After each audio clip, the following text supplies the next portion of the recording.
I mentioned earlier how an auction market prevailing in the stock market will offer up extraordinary bargains sometimes, because somebody will sell a 0.5% or 1% of a company at a price that may be a quarter of what it's worth, whereas in negotiated deals you don't get that. An IPO situation more closely approximates a negotiated deal. I mean, the seller decides when to come to market in most cases, and they don't pick a time necessarily that's good for you. So it has, I think it's way less likely that in scanning a list of 100 securities that are trading in the auction market, well, in the 100 IPOs, if you scan 100 IPOs, you're going to come up with something cheaper than scanning 100 companies that are already trading in the auction market. It is more of a negotiated sale, and negotiated transactions are very hard to get bargains. If you take the houses in Omaha, somebody that lives next door to somebody who sold their house for $80,000 and their house is more or less comparable, they're not going to sell it for 50. It just doesn't happen. It's too important an asset, and they're cognizant of what it brings, what is being brought for similar properties. That's what happens in negotiated sales. Now, if on the other hand, there was a whole bunch of entities that owned 1% of each house in Omaha, and you had an auction market in those 1 percentage points, they might sell it damn near anything, and occasionally they sell at crazy prices. So in my view, you're way more likely to get incredible bargains in an auction market. It's just the nature of things. And the IPO is closer. Sometimes there will be IPOs in terrible markets, and they may come very cheap. But by and large, that is not when IPOs come. They come when the seller thinks that the market is ready for them, and they come with an informed seller thinking it's a pretty good time to go public, and that you'll make better buys, in my view, in an auction market. Well, the first question, is it entirely possible that you could use our mental models to find good things to buy among IPOs? The answer is sure. There are a zillion IPOs every year, and buried in those IPOs, I'm sure there are a few cinches that a really intelligent person could find and pounce on. So, welcome. But the average person buying IPOs is going to get creamed. So, if you're talented enough, why, sure, that will work. Yeah, because the IPOs are normally small enough so that they won't work for us, or they're high-tech where we couldn't understand them.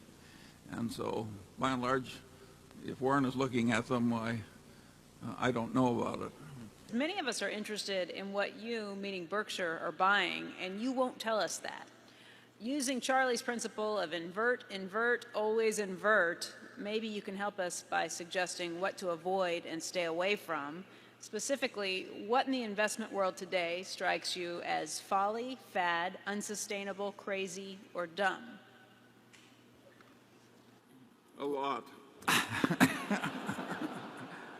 Yeah, well, I think I would describe it as we try to stay away from the things to start with that we don't understand. And when I say don't understand, it isn't that I don't understand, what a certain business does. But when I say understand, it means that I think I have a reasonable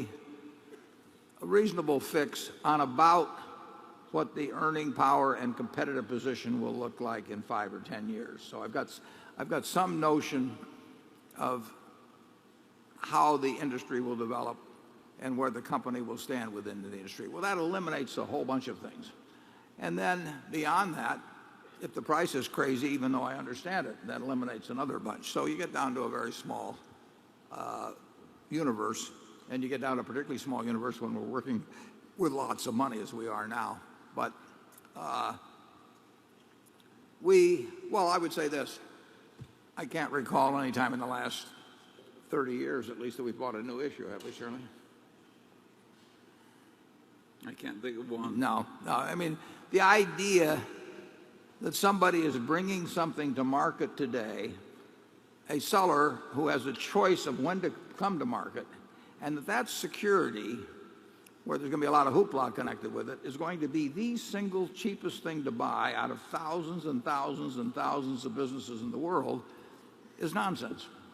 So and when it carries a 7% commission, or higher, it's ridiculous. Yeah, it's ridiculous. So you know it can't be the most attractive thing. Now,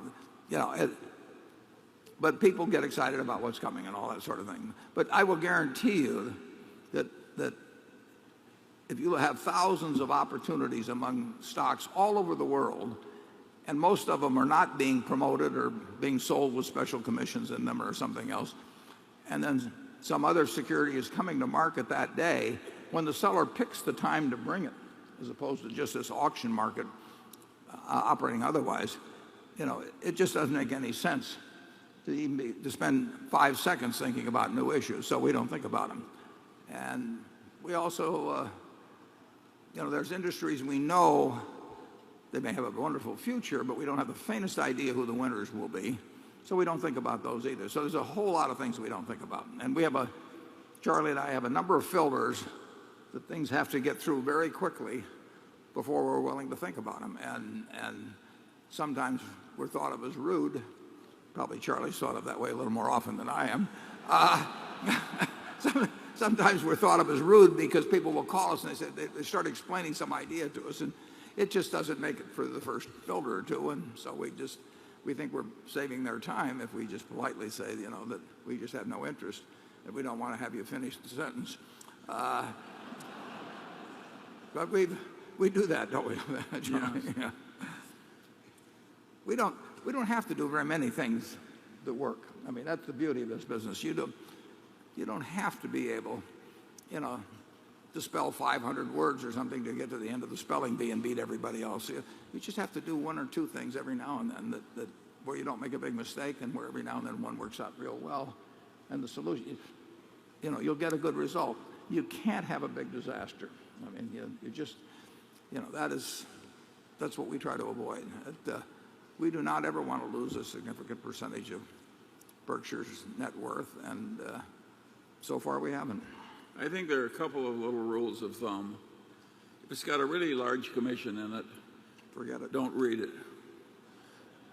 Because the chances somebody who's paying a very high commission to give you a big advantage is very low.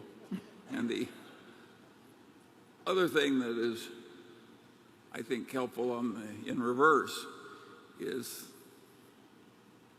as a place to looking at things that other smart people are buying. That is not a crazy search method. It's a sorting device for opportunities to consider. Charlie knew me when I used to I'd grab the Graham Newman reports as fast as they would come out. Yeah, sure. And, if Graham Newman was doing something, it was certainly worth my time to look at. Now, Warren has made a lot of people rich he doesn't even know. He's just copied him. Don't go into things with big commissions.